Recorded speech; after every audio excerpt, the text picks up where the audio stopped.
Bonjour, bienvenue sur Venez Raisonner. Nous sommes très heureux d'être avec vous dans ce panorama prophétique. Pourquoi le monde déteste-t-il le christianisme? En d'autres termes, pourquoi les chrétiens sont de plus en plus détestés, surtout dans les pays occidentaux? L'opposition et la persécution sont une réalité. Si vous vivez en Occident actuellement, ou dans certains pays dits musulmans, la persécution est une réalité, que ce soit physiquement, politiquement. Le message de l'évangile est combattu, même par ceux qui portent le manteau du christianisme.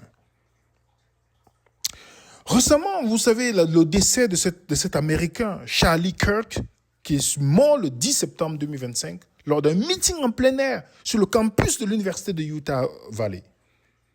Quelqu'un a tiré sur lui, il y a plusieurs théories, tout ça. Et les médias ont dressé ce monsieur comme un pro-Trump, un fasciste, un raciste. J'ai suivi les médias de plusieurs pays, je me dis, mais en fait, le monsieur n'a jamais été raciste. Il n'a jamais demandé la haine des personnes. Il rencontrait des personnes dans les universités, que vous êtes transgenre, homosexuel, peu importe, et il discutait avec vous. Une conversation sans passion, basée sur les faits, les raisons et les statistiques. Voilà ce qu'il faisait. Il n'a jamais poussé à la haine de quiconque. Mais on essaie de lui coller des étiquettes afin de pousser les gens à le haïr. On vit dans un monde aujourd'hui où la haine est quelque chose de... Voilà, c'est quotidien en fait. On ne réfléchit plus.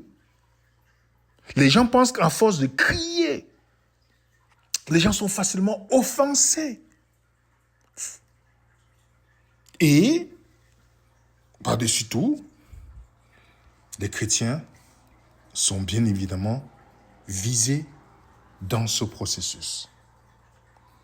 Si vous prenez votre temps tranquillement pour suivre ce petit partage de l'actualité, pour vous faire, peut-être parfois on vit peut-être vous vivez en Guadeloupe, ou vous vivez peut-être en Martinique, ou vous vivez dans peut-être quelque part où vous ne voyez pas certaines choses et vous pensez que non, tout va bien. Mais il y a des choses qui se passent dans le monde qui devraient même être votre sujet de prière tous les jours. Je vous donne un exemple. En Syrie, la communauté chrétienne est en déclin. Je vous rappelle qu'on était à 1,5 million de personnes avant le début de la guerre civile en 2011. Aujourd'hui, on a 300 000 chrétiens qui sont assassinés, décapités à cause de leur foi par les adorateurs de Mohammed. On parle de la Syrie là. L'un des principes, la personne qui était dans ce mouvement que vous voyez ici, Ahmed al-Sharad, qui est le président, celui qui a chassé Bachar al-Sadat, il l'a chassé, mais c'est lui le nouveau. Est-ce que vous savez que ce monsieur, c'est un ancien djihadiste? Il est djihadiste, je dis ancien. Il a seulement changé de costume. Et ce monsieur, son groupe, lui, continue jusqu'aujourd'hui à persécuter les chrétiens en Syrie. Mais imaginez quoi? Il est reçu à l'Élysée. Vous ne voyez pas ça? Il est reçu à l'Élysée. Par qui? Par Macron. Voilà ces politiciens qui vont se placer devant les médias. Vous parlez de la Palestine. Quand ça les arrange, en fait. Vous donnez des récits. On ne va pas les médias. Mais est-ce que vous entendez les médias parler des chrétiens qui sont assassinés tous les jours? Donc Macron reçoit celui dont son groupe participe à l'élimination des chrétiens. Et vous pensez que ces personnes-là, quand ils se placent, font des beaux discours, pensez réellement, ils ont quelque chose dans le cœur par rapport aux chrétiens? Est-ce que vous savez que le Qatar et l'Arabie Saoudite financent des groupes terroristes qui tuent des personnes au Nigeria, au Moyen-Orient? Mais ils sont reçus par ces présidents-là, que ce soit Trump. Est-ce que vous avez entendu une résolution de l'ONU? Ce n'est pas un narratif, ce n'est pas le bon narratif, malheureusement. Ce n'est pas comme la Palestine. OK? Puisque pour la Palestine, il y a certains Occidentaux qui sont impliqués, donc on essaie de créer, vous comprenez? Le récit imposé, si tu parles de ça, tu es islamophobe. Au lieu que le crime devienne scandale, c'est ta parole qui devient scandale. Déjà, islamophobe, c'est un mot qui n'a pas de sens. Parce que la phobie, c'est une peur irrationnelle. Donc si quelqu'un, la raison pour laquelle moi, né du même musulman, il y a les bons musulmans, mais l'islam, par les faits, c'est une religion dangereuse. C'est basé sur la raison. La sourate 9, vous pouvez seulement lire. Je peux vous donner tout la vie du prophète de l'islam qui a assassiné des personnes. Donc, je vous donne seulement cet exemple. Mais on vous dit non. Voilà le terrorisme qui est reçu aujourd'hui par ceux qui vous disent dans les médias tous les jours, nous combattons le terrorisme. Si vous savez que ce sont eux qui les financent. En grande partie quand ça les arrange. Il est reçu aux Nations Unies.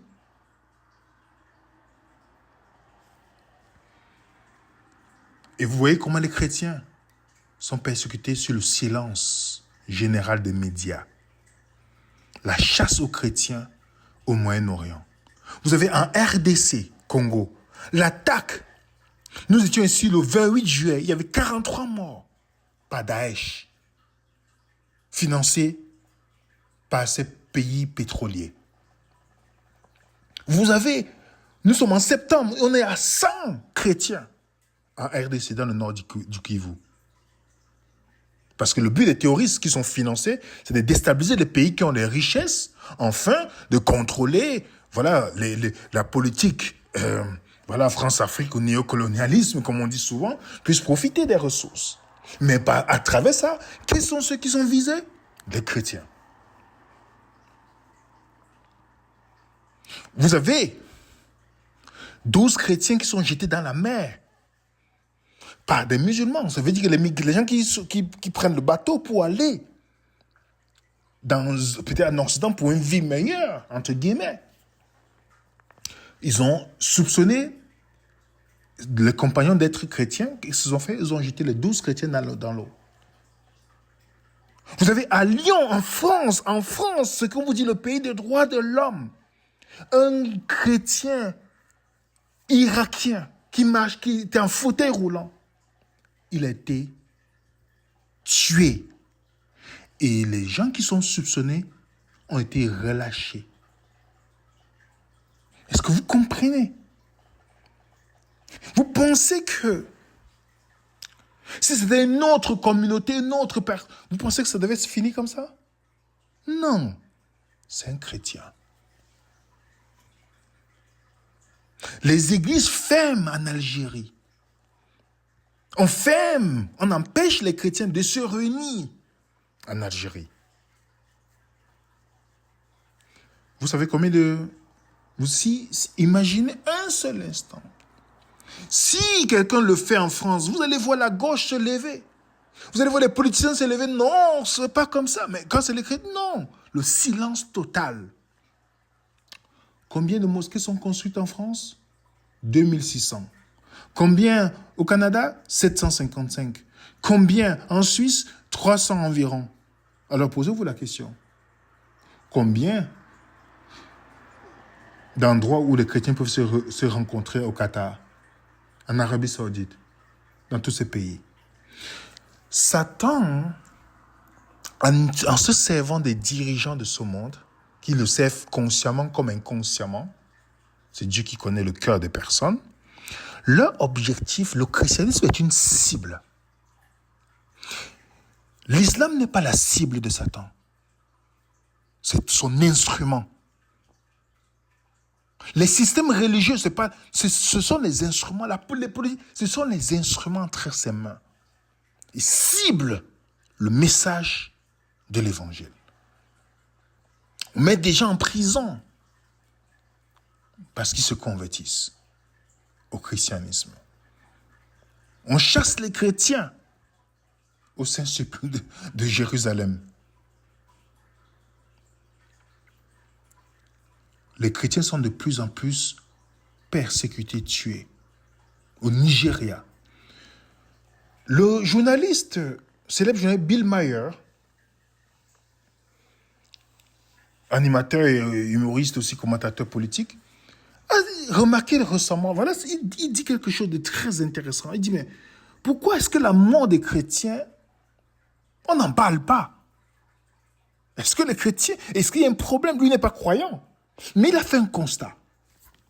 If you don't know what's going on in Nigeria, your media sources suck.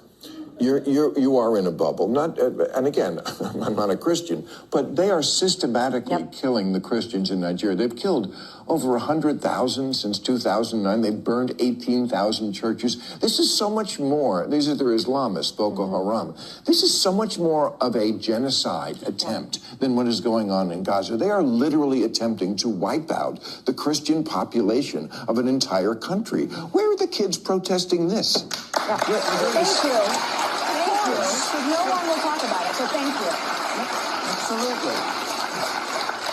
It's Africa. That's why no one's talking about it, and they should be. You can't read about it in mainstream media. It's sad, so thank you for bringing it up. Well, because the Jews aren't involved.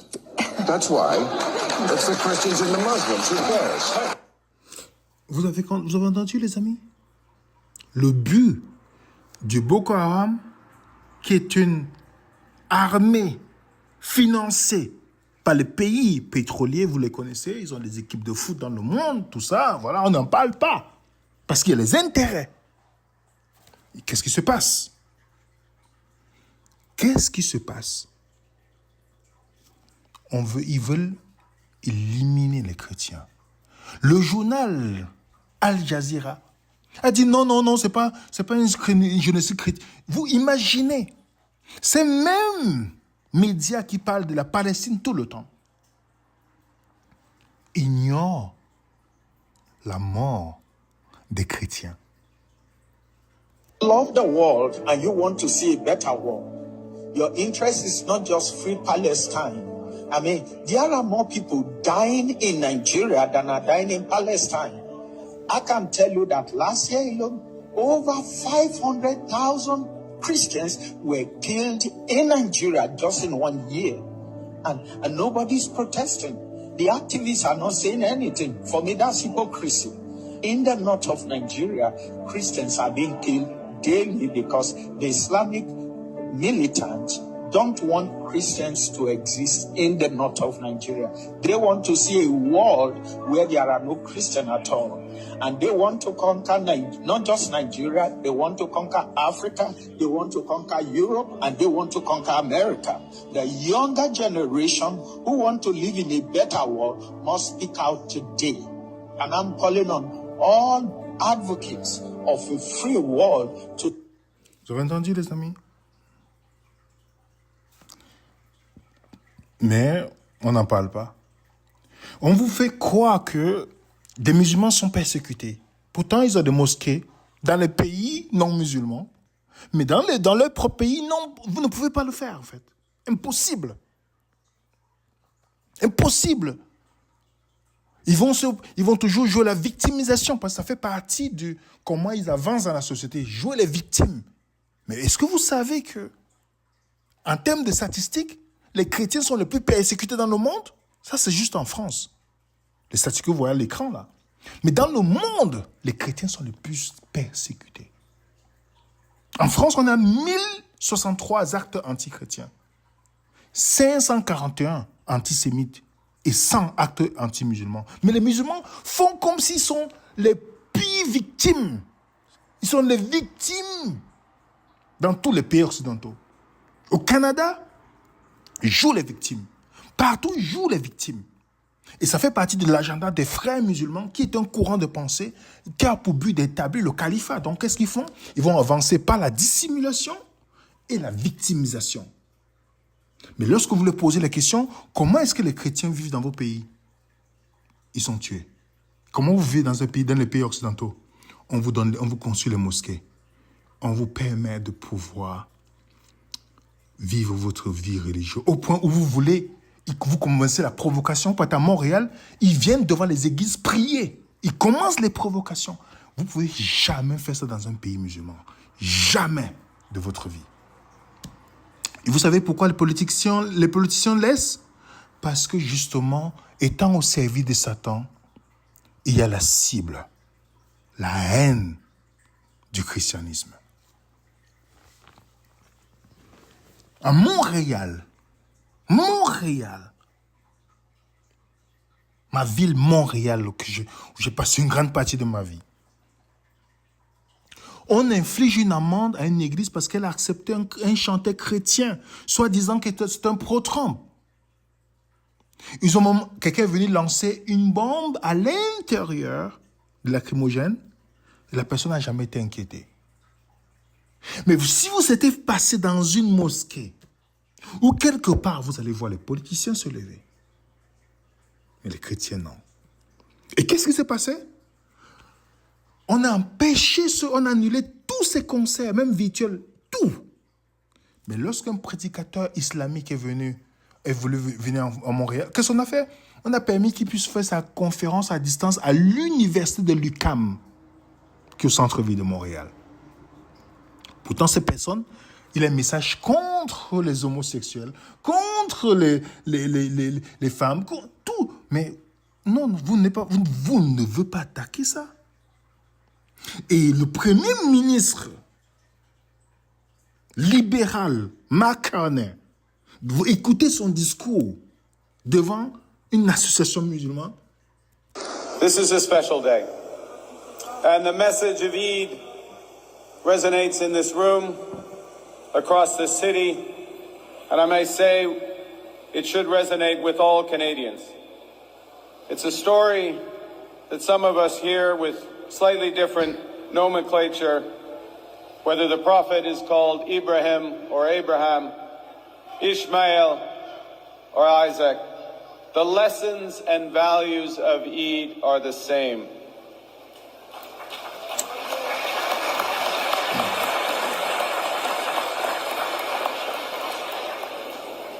Canada, our Canada, is a diverse country. Proud home to different languages, different beliefs, different cultures. Those are differences that make us unique and make us strong. We can pray differently. We can gather in different places of worship, but all of us come together, all of us must come together around the values of Eid. The values of community, of generosity, and yes, of sacrifice. These are Muslim values. These are Canadian values.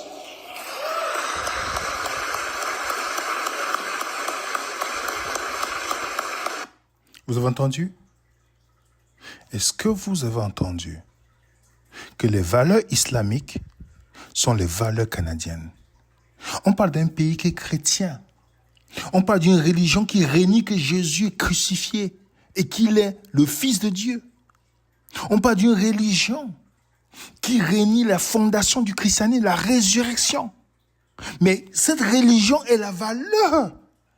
Est-ce que vous comprenez, les amis, que ces politiciens qui montent là ne sont pas là pour... Ils ont une cible, le christianisme. Vous avez des prédicateurs qui sont emprisonnés parce qu'ils ne supportent pas certains agendas. Vous avez dans les pays, en Allemagne, où les fêtes musulmanes sont devenues comme des jours fériés, en Angleterre aussi. Et vous pensez que vous pouvez faire ça dans un pays musulman? Pourquoi les politiciens endossent facilement l'islam? Vous avez le livre Les complices du mal, qui montre la relation entre un politicien français, Jean-Luc Mélenchon, avec le groupe qui favorise l'implantation de l'islam dans le monde, en Occident, les frères musulmans. Est-ce que vous comprenez, les amis? Vous avez de plus en plus ces mêmes politiciens qui demandent qu'on doit enlever le crucifix à l'hôtel de ville de Montréal. Vous avez le retrait du Salon Bleu, le crucifix. La commune ont de l'argent. Un maire retire par hélicoptère une croix dans les Hautes-Alpes. Il a payé plus de 5 000 € pour retirer ça. Qu'est-ce que la croix fait là? Elle gêne à quoi? Au niveau de la montagne, loin là. La décision du tribunal administratif de faire enlever le symbole religieux suscite un lever de bouquet sur les îles. En Corse, vous avez en Suisse, où la croix sur le sommet doivent disparaître. Là, ce sont des libres penseurs. Ils s'attaquent au christianisme. Dans le Valais, un enseignant de cycle orientation Staline veut enlever le crucifix dans les salles de cours. Dites-moi, un petit truc qui reste là. Non, il faut enlever. C'est comme s'il y a un esprit d'ange des personnes qui les poussent, dont juste le fait de voir un symbole du christianisme, ça suscite quelque chose en eux. On commence à vous dire, est-ce qu'il est autorisé de parler de Dieu dans la rue? Il y a une volonté d'effacement du christianisme. Une injonction pour interdire la prédication de rue en Angleterre. Récemment, dans une vidéo que quelqu'un m'a envoyée, un jeune homme était en train de parler. Qu'est-ce qu'on a fait? On est venu lui dire d'arrêter en Angleterre. Vous comprenez, les amis? Les chrétiens sont une cible dans ce monde. Les religions, comme l'islam et tout ça, avec les politiciens, visent le christianisme, éliminer le christianisme. Par toutes sortes de choses. Et ce n'est pas un fait nouveau. Parce que, dès longtemps, on a un homme qui s'appelle Néron. Néron qui est un suppôt de Satan, avait une haine. Il a commencé la persécution, il avait une haine contre les chrétiens. C'est lui qui a décapité Paul. On a dit, durant son règne, de nombreux abus furent sévèrement punis et réprimés, et de nouvelles lois furent promulguées. Des châtiments furent infligés aux chrétiens. Une classe d'hommes a donné à une superstition nouvelle et néfaste. Qu'est-ce que Néron a fait? Il a créé un incendie. Il a mis ça sur le dos des chrétiens. C'était pour lui un moyen de pouvoir s'attaquer aux chrétiens. Vous comprenez bien? C'est exactement ce qui se passe dans le monde. Les chrétiens étaient amenés en spectacle déchirés par les animaux, les bêtes sauvages. Dans le livre des Actes, on vous parle de plusieurs fois comment les chrétiens étaient persécutés par les chefs religieux juifs de cette période. On parle d'Hérode, Domitien, de beaucoup de personnes les dirigeants de ce monde. Dans chaque génération, vous partez en Chine, vous partez dans plusieurs pays communistes, le principal ennemi, c'était quoi? Le christianisme. Vous pouvez avoir toutes les religions, sauf le christianisme. À Rome, tu pouvais adorer tout, même un chat. Oui, mais on ne veut pas entendre parler du nom de Jésus.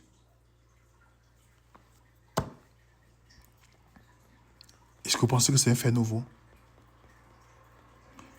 Si je me suis posé la question, j'ai discuté avec quelqu'un, si le chrétien n'était pas vrai comme ils disent, que ce n'est que des illusions, oui, Jésus a eu plusieurs femmes, il a fait ceci, on commence à inventer toutes les choses, en disant c'est un Dieu. Ok, mais pourquoi vous combattez quelque chose qui n'est pas vrai? Pourquoi combattre avec tant de force quelque chose qui n'est pas vrai? Au nom de la laïcité, qui est le cheval de Troie, parce que la laïcité ne vise pas l'islam. Ça vise le christianisme. Même Macron a dit que la France est un pays laïque. Mais qu'est-ce qui s'est passé lorsqu'il a eu la fête juive? On l'a fait à l'Élysée. Mais Noël, jamais. Je ne dis pas que je crois à Noël, mais juste pour vous donner quelques idées. Au Canada, pareil. Le Premier ministre vient se placer devant les musulmans. Il leur dit que les valeurs de l'islam, c'est les valeurs du Canada. En tout cas, pas le Canada que je connais. Est-ce que vous entendez? Jamais ce monsieur ne se placera pour venir dans un truc chrétien pour dire cela impossible. Parce qu'ils ont un seul ennemi. La Bible nous avait déjà dit dans le Psaume chapitre 2. Somme chapitre 2. Pourquoi ce tumulte parmi les nations? Ces vaines pensées parmi les peuples? Pourquoi les rois de la terre se soulèvent et les princes se liguent avec eux contre l'Éternel et contre son oint? Dieu inspirant David à ce moment voit que les dirigeants de ce monde ont une haine contre Dieu et contre son oint. Jésus lui-même avait ses disciples. On dit dans l'un des derniers discours de Jésus avec ses disciples. Il commence en disant, je vous commande, c'est de vous aimer les uns les autres. Le message du Christ a toujours été un message d'amour. Un vrai chrétien ne va jamais avoir la haine pour quelqu'un. Il ne va jamais avoir la haine pour un homosexuel. Il ne va jamais avoir la haine pour un LGBT. Il ne va jamais avoir la haine pour quiconque. Il va détester le péché, mais pas le pécheur. Impossible. Les musulmans se basent sur le modèle de Mohammed parce que Mohammed a tué. Même les chrétiens qui ont fait les croisades, comme le catholicisme romain, ça ne représente pas Jésus en fait. Jésus n'a jamais. Jésus est un homme de paix, d'amour et qui aimait les gens inconditionnellement, peu importe leur vie. Et Jésus le dit, il donne un commandement, pas une suggestion. Il dit, je vous donne un commandement, c'est de vous aimer les uns les autres. Le mot agapé, qui veut dire amour inconditionnel. Donc un chrétien ne peut pas, je dis un chrétien, un disciple de Jésus ne peut jamais avoir la haine contre quelqu'un. Il continue son discours. Dans Jean 15, si le monde vous hait, sachez qu'il m'a haï avant vous. Si vous étiez du monde, le monde aimerait ce qui est à lui. Mais parce que vous n'êtes pas du monde et que je vous ai choisi du milieu du monde, à cause de cela, le monde vous hait. Souvenez-vous de la parole que je vous ai dite. Le serviteur n'est pas plus grand que son maître. S'ils m'ont persécuté, ils vous persécuteront aussi. S'ils ont gardé ma parole, ils garderont aussi la vôtre. Mais ils vous feront toutes ces choses à cause de mon nom. Comprenez bien. Pas à cause de votre comportement, à cause de mon nom. Parce qu'ils ne connaissent pas celui qui m'a envoyé. Si je n'étais pas venu et que je ne leur ai eusse point parlé, ils n'auraient pas de péché. Mais maintenant, ils n'ont aucune excuse de leur péché. Celui qui me hait est aussi mon Père. Si je n'avais pas fait parmi eux les œuvres que nul autre n'a faites, ils n'auraient pas de péché. Mais maintenant, ils les ont vus. Ils ont haï. Et moi et mon Père. Mais cela est arrivé afin qu'ils accomplissent la parole qui est écrite dans leur loi. Ils m'ont haï sans cause. Jésus donne clairement les raisons pour lesquelles les chrétiens sont haïs. Le monde hait les chrétiens parce qu'ils ne sont pas de ce monde. Certains disent de pas de ce monde, c'est pas dans le sens que les chrétiens, non, ils vivent dans un monde parallèle dans leur esprit. Les chrétiens vivent dans le monde, mais ils ne sont pas du monde. Leur identité n'est pas liée à l'identité du monde. Le monde qui est le cosmos, le système maléfique, non régénéré, non sauvé, contrôlé par Satan. Les chrétiens ne sont pas de ce monde-là. Vous comprenez? Et Jésus dit ça. Dans Jean 16, il dit, je vous dis ces choses afin que vous ayez la paix en moi et vous aurez les tribulations dans le monde. Mais prenez courage, j'ai vaincu le monde. Quand nous lisons parler des paix, quand on nous parle de persécution, nous devons être... On est surpris parfois. La Bible est claire, la persécution va s'abattre sur les croyants. Parce qu'ils sont identifiés au Christ. Vous comprenez? Dans le sermon sur la montagne, Jésus dit, heureux serez-vous lorsqu'on vous outragera, qu'on vous persécutera, qu'on dira faussement de vous toutes sortes de mal à cause de moi. Réjouissez-vous, soyez dans la détresse, parce que votre récompense sera grande dans les cieux. C'est ainsi qu'on a persécuté les prophètes qui ont été avant vous. La raison principale dans laquelle le monde persécute les chrétiens, c'est sa haine envers le Christ. Le Christ est l'antithèse du système, c'est l'anti-roi. Les chefs de ce monde veulent le pouvoir, l'amour du pouvoir. Ils veulent dominer. Ils veulent diriger par le pouvoir. Jésus est l'antisystème. C'est le pouvoir de l'amour. Et non l'amour du pouvoir. Est-ce que vous voyez la différence? Pour ceux qui ont vu notre vidéo, la politique de Jésus. Celui qui veut être plus grand, soit celui qui sert. Voilà le principe du royaume. C'est contraire à des dirigeants de ce monde qui veulent être servis. Mais ils ont la haine du peuple. Jésus dit, celui qui donne sa vie pour les autres. Vous avez vu que dirigeant veut donner sa vie? Ils préparent leur retraite. Les avantages qu'on leur donne pour pouvoir s'attaquer à Jésus. Il existe d'autres raisons pour l'opposition au christianisme. Il y a aussi le contexte culturel, politique, idéologique. Les gouvernements, les théoristes ou simplement les membres ordinaires d'une communauté, y compris les familles, les amis des chrétiens, ont leur raison de haïr le christianisme, tandis que leurs actions peuvent être influencées par des facteurs dont ils ne sont même pas pleinement conscients. On a la voie de la laïcité qui est la voie de la persécution. Quand vous entendez laïcité, là, ne pensez pas que c'est pour dire qu'on est neutre. Hein? Non. Il n'y a pas de neutralité. En tout cas, celui qui croit à la neutralité dans ce monde est vraiment naïf. Parce que la neutralité, c'est la posture de l'imposteur. Quand vous entendez, nous sommes un pays laïque. Non, nous sommes un pays anti-chrétien. C'est ce que vous devez entendre. Nous sommes un pays anti-chrétien. Mélenchon, quand il y a un Palestinien qui meurt, il va pleurer. Dès qu'on a tué l'Irakien, on n'a pas vu un message de Mélenchon. Même pas un message. L'Irakien chrétien qu'on a tué à Lyon, sur une chaise roulante, tué par des musulmans, en France.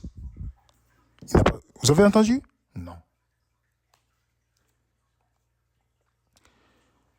Les sociétés laïques dont l'Occident vous balance comme ça c'est qui dit nous sommes humanistes, tout ça. Non, ça c'est juste le cheval de Troie. L'objectif, c'est de cibler le christianisme. La laïcité pourrait viser un espace public religieusement neutre, mais elle tend à créer un espace public ouvertement hostile au christianisme.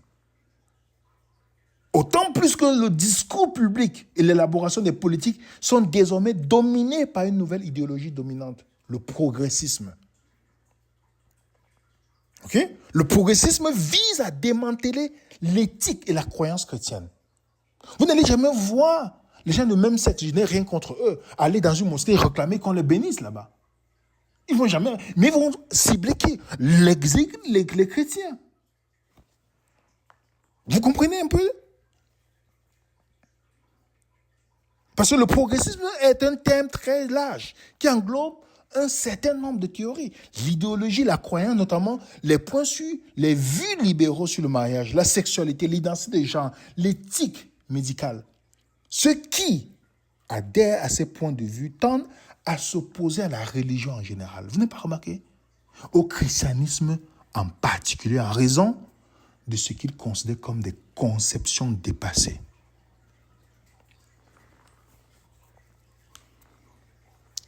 C'est le christianisme qui est la cible. Un chrétien peut, par exemple, considérer l'homosexualité comme un péché sans autant ressentir une animosité contre un homosexuel. C'est pourquoi le chrétien ne peut pas avoir la haine d'un homosexuel. Un chrétien qui a la haine, ce n'est pas un chrétien. Mais le fait de ne pas d'aimer quelqu'un, mais ne pas accepter l'action de la personne, ça ne fait pas de vous quelqu'un qui hait une personne. Mais dans le monde, non. Le progressisme conclut que l'éthique et les croyances chrétiennes doivent non seulement être reléguées à une sphère privée, mais totalement éliminées. Ce n'est qu'ainsi que l'oppression pourrait être stoppée. Voilà un peu l'objectif. Patrick Sodeo nous dit les chrétiens qui ont des opinions conservatrices, c'est-à-dire si vous croyez à la Bible, même le pape était opposé à ceux qui croyaient à la Bible uniquement. Il dit, explique, sont considérés comme dangereux pour la société. Donc si le mot qu'on utilise pour les fondamentalistes chrétiens, ça veut dire que ceux qui prennent la Bible, qui considèrent la Bible comme la parole de Dieu, vous et moi, on est dangereux pour la société. Pas parce qu'on a mis une bombe quelque part, non. Il continue, dit, l'Occident, dit Socrate, n'est pas seulement passivement post-chrétien et indifférent au christianisme, il est désormais activement anti-chrétien et profondément intolérant à la foi chrétienne. La laïcité, le progressisme, l'individualisme radical, le matérialisme athée se combinent pour que le christianisme soit toujours présenté comme un oppresseur empreint de haine, portant atteinte à l'estime de soi. Vous comprenez? Et ce qui fait que l'Église, le christianisme, reviennent à la situation de l'Église primitive de Rome, où les croyants seront contraints, au sens figuré, d'offrir leur sacrifice d'encens à l'empereur, au dieu païen, sous peine de conséquences s'ils ne le font pas. La laïcité qu'on nous chante là marque le retour à la situation romaine où l'État était l'arbitre de la morale et la religion une affaire purement privée. Et le progressisme va plus loin, visant l'élimination du christianisme et tout ce qui considère comme oppressif pour l'individu moderne. Les chrétiens seront une minorité persécutée qui soit capitulera malheureusement, soit restera en désaccord avec la culture dominante. Si vous êtes quelqu'un qui vous suivez le christianisme, même l'éducation de vos enfants, il y a des pays où on retire les enfants parce que les parents ne sont pas pour. J'ai vu au Canada, la dame n'était pas d'accord pour qu'on puisse enseigner les enseignements sur la théorie déjà à un enfant de 3-4 ans. Elle a dit, moi je ne veux pas. Qu'est-ce qu'on met en ami? Il a dépigé derrière la personne. Voilà, on peut facilement vous retirer votre enfant. Dans ce monde, dès que vous ne croyez pas quelque chose, on vous taxe soit complotiste, soit ceci. C'est comme ça, en fait, comment le monde tourne aujourd'hui. On retourne à l'église primitive. Vous vous rappelez de l'histoire d'Abel et Caïn? Il y a une raison pour laquelle Caïn a tué son frère. Ça se trouve dans 1 Jean. Jean dépeint une raison pour laquelle. La raison, il dit, ne ressemblez pas à Caïn, qui était du malin, donc du diable, et qui tua son frère. Il dit, pourquoi le tua-t-il? Parce que ses œuvres étaient mauvaises et que celles de son frère étaient justes. En fait, la raison pour laquelle Caïn a tué son frère, c'est parce que son frère Abel, en faisant les bonnes choses, ça a mis en lumière que lui, il faisait les mauvaises choses. Alors, qu'est-ce qu'il fallait faire? Il fallait à tout prix tuer son frère par sa conscience. C'est ce que le progressisme fait aujourd'hui. C'est ce que la laïcité fait aujourd'hui.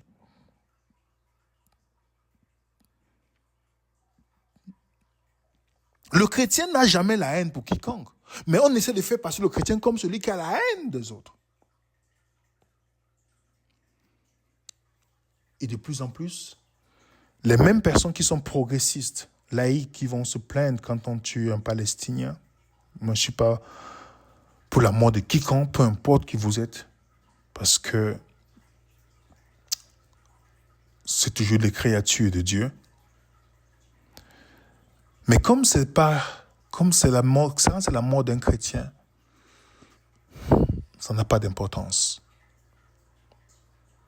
Et je partage avec vous pour que vous compreniez, les amis, que les armes que l'ennemi va utiliser aujourd'hui, vous allez voir, l'écuménisme, c'est quoi?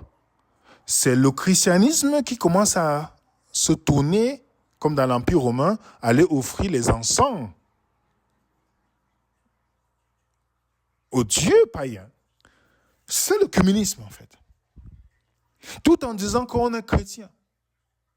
Donc ceux-là seront le camp du mal demain, parce que ce sont eux-là qui vont se tourner vers les autres, qui ne le font pas pour dire, nous le faisons, mais nous sommes toujours chrétiens. Mais pourquoi vous ne le faites pas? Vous comprenez, les amis?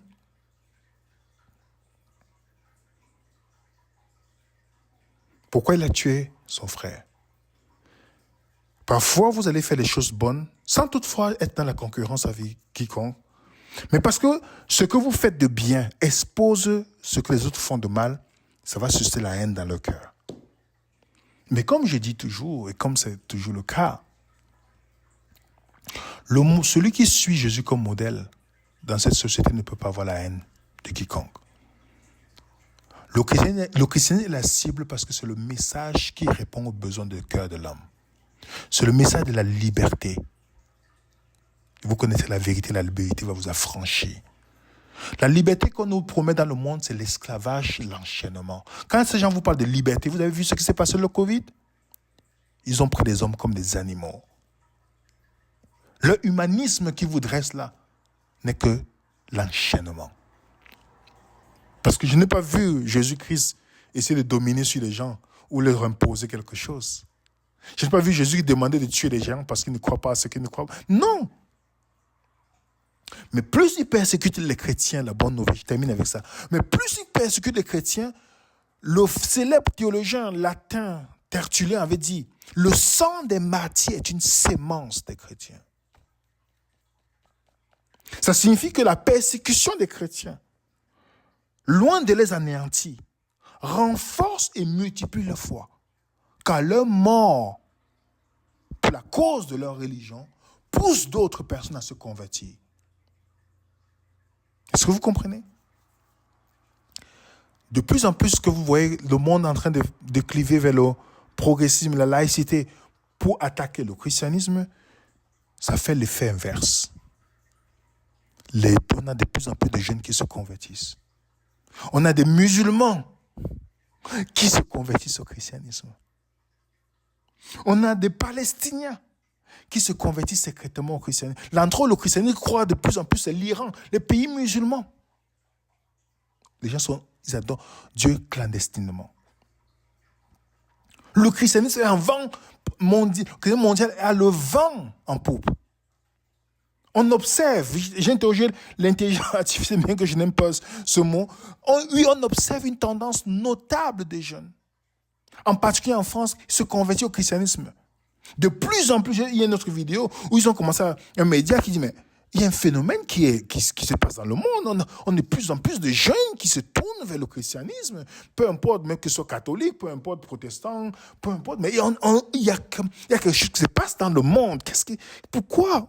Pourtant, on vit dans un monde où on est en train de dire qu'on est en train de progresser, mais on a l'impression que les jeunes sont en train de se tourner vers Dieu. Dans une vidéo, le Figaro a même fait une émission. TikTok chrétien, carême routine ou encore carême vlog. Sur les réseaux sociaux, de plus en plus de jeunes influenceurs partagent leur routine de carême, ce temps liturgique dédié à la pénitence et aux privations. Certaines vidéos font même le buzz sur cet appel à la conversion et à l'intériorité. Sur TikTok, les hashtags et vidéos dédiés au mercredi des cendres ou au dogme chrétien cumulent des millions de vues. Mercredi 5 mars, lors de la messe des cendres marquant le début du carême, un raz-de-marée inédit a été constaté dans les églises. Et nombreux sont les curés et les prêtres, partout en France, à confier leur stupéfaction d'une telle affluence dans les églises. Jusqu'à prendre une dimension identitaire, comme aux États-Unis, où le secrétaire d'État Marco Rubio a fièrement arboré sa croix cendrée sur le front dans une interview à Fox News. Par rapport à ma génération, où l'on effaçait vite fait sa petite croix d'un revers de main dès qu'on sortait de la messe d'entrée en carême, je vois beaucoup de mes jeunes paroissiens qui veulent fièrement la garder ensuite pour le reste de la journée. D'où pourrait venir l'engouement que rencontre ce nouveau discours évangélisateur. Beaucoup y voient un contre-coup de la culture de mai 1968 dans la vie de l'Église, comme si cette génération avait complètement coupé avec l'Église sans en assurer la transmission. Vous avez de plus en plus, les amis. Il y a même la croix qui a dit, il y a un jeune, mon père va péter les plombs quand les enfants d'athées se convertissent à une religion. La croix enquête sur les jeunes qui veulent devenir chrétiens. Comment le nouveau baptisé bouscule l'Église. Vous voyez que de fur et à mesure qu'on attaque le christianisme, comme l'époque de l'Église primitive, où on tuait les martyrs, ça convertissait. Les Romains se convertissaient. On dit, mais comment ces gens peuvent... C'est pas possible. Tandis qu'on est en train de combattre pour enlever les crucifix, combattre les chrétiens d'une manière ou d'une autre, créer des lois dans les pays pour les interdire de parler, ça suscite de plus en plus de personnes qui se convertissent. C'est pourquoi je vais terminer ce point en disant aux chrétiens, vous devez vous souvenir dans ce monde dans lequel nous vivons que lorsque vous êtes face à des personnes qui vous attaquent, qui veulent attaquer votre foi, répondez avec grâce. Répondons avec grâce. Sans Christ, nous ne sommes pas moins pécheurs que des personnes qui sont devant nous. Ça, c'est la première chose qu'on doit se rappeler. De prier, demande, Seigneur, donne-moi la sagesse. Peu importe l'agressivité de la personne. Que nous prions Dieu qui nous aide à répondre avec grâce. Deuxième chose, nous devons nous méfier de prendre parti dans une guerre culturelle occidentale. Les erreurs de la gauche ne doivent pas nous pousser à adhérer sans réfléchir aux valeurs de la droite politique ou inversement. Gauche-droite dans le pays, c'est la même chose en fait. Ils se retrouvent, c'est des bons copains. Jésus n'allait adhérer ni à l'un ni à l'autre. Avant de nous précipiter pour critiquer le gouvernement et les cultures du monde entier, nous devons nous rappeler les absurdités fallacieuses qui prévalent dans notre propre culture. Et nous devons faire tout pour ne pas, on doit être prêt à sacrifier nos biens, notre argent, notre sécurité, même notre vie pour la cause du Christ. Comme nos frères et sœurs sont appelés à faire partout dans le monde, nous avons oublié que les chrétiens sont appelés à porter leur croix chaque jour. Courons le risque de nous conformer à ce monde, c'est un danger. L'Église en Occident, dans le monde entier, pourrait décliner, voire disparaître. Pourtant, le royaume du Christ perdurera. Le monde entier sera placé sous l'autorité de son règne.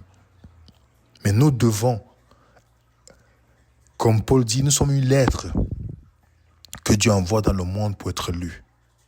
Il y a les gens qui ne lisent pas la Bible, mais nos comportements leur permettent de lire le Christ à travers nous. C'est pourquoi dans un monde dans lequel il y a des choses, des chrétiens nationalistes, nous ne sommes pas des chrétiens nationalistes. Il y a les chrétiens qui courent de la gauche, ou toutes ces choses-là, tous ces courants de pensée, non. Nous suivons le Christ. Ces gens doivent voir le Christ dans notre comportement, dans notre caractère, de la façon que nous agissons envers les autres, même ceux qui ne pensent pas comme nous, même ceux qui nous persécutent. Il a dit, priez pour ceux-là. Il a dit, si vous voulez ressembler à Dieu, aimez vos ennemis et priez pour ceux qui vous persécutent. Il dit, voilà le chrétien.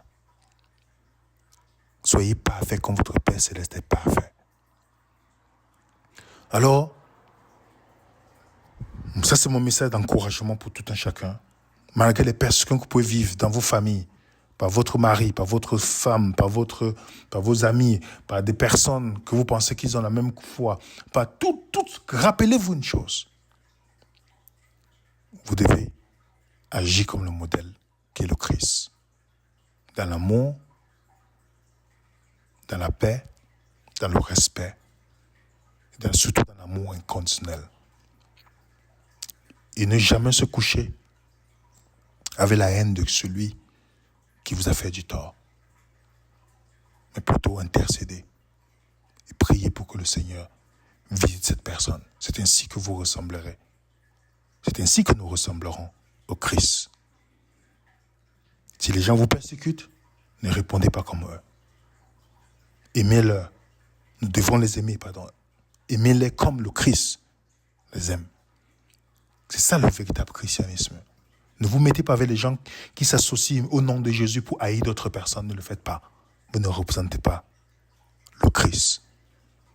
Dans ce monde où le christianisme est la cible par les politiques de ce monde, même tous les dirigeants là, vous ne devez jamais avoir la haine pour eux. Parce que Dieu a dit de prier pour nos ennemis. Pour ceux qui haïssent le Christ, nous devons prier, intercéder pour eux. j'espère que nous pourrons être ainsi, comme l'a dit dans la persécution dans Matthieu chapitre 5, il a dit, vous êtes la lumière du monde. Remarquez bien, Jésus parle de la persécution dans le verset 11, quand il arrive dans le verset 14 à 15, 16, il dit, vous êtes la lumière du monde, vous êtes le sel de la terre. On n'allume pas une lampe pour le mettre dans l'eau. On le met sur le chandelier pour qu'il éclaire tout le monde dans la pièce. Et vous et moi, les amis, dans ce monde où toutes ces choses se passent dans le monde, tout ce qui se passe dans le monde, nous rappelons une chose. Notre identité, c'est dans le Christ. Et nous devons être la lumière, que ce soit dans notre lieu de travail, que ce soit dans nous. On ne doit jamais se mettre du côté des gens qui discriminent. Non. Peu importe où nous sommes, on doit se rappeler. On est en voyage, on doit se rappeler. On est dans la voiture, on est dans l'avion. S'il y a les cris, on doit se rappeler que nous devons refléter le caractère du Christ. Parce que nous sommes supposés être dans la lumière du monde. Lorsque les ténèbres veulent envahir le monde, on ne doit pas se plaindre. Mais où est passée la lumière que vous et moi nous sommes? C'est nous qui devons briller dans ce moment-là. Parce qu'en brillant, des personnes dans les ténèbres vont voir là où il y a la lumière et se tourneront vers celui qui est la lumière. Que la paix du Seigneur soit avec vous. Mettez un coup de pouce, s'il vous plaît, dans cette vidéo. Et si vous voulez soutenir cette chaîne, n'hésitez pas à nous écrire dans notre adresse email. Que la paix du Seigneur soit avec vous. À très bientôt sur Venez et Raisonnons.